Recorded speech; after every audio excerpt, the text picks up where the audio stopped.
lagi di tempat nongkrong favorit dari zaman kuliah dulu di Bandung. Sampai sekarang nggak berubah. Interiornya, rasa makanannya, tapi ada yang keren sekarang. Nggak ada wifi, supaya di top di sini.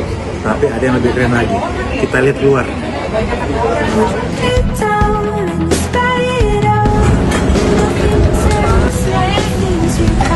Segini masih pendek, Ben. Dia kadang-kadang perlu jalan.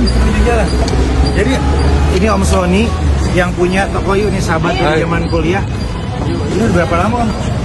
Saya mulai resmi di sini Agustus tahun lalu. Ini antrian selesai jam berapa? Start jam 9 sampai jam 4 nanti. Dan yang keren, menunya sama dengan menu toko di dalam. Ada favorit saya, ayam goreng vegan. Nah, iya. Ini capde kan? Iya. Iya. Sony hebat. Berkah ya Om usahanya ya. Insya Allah.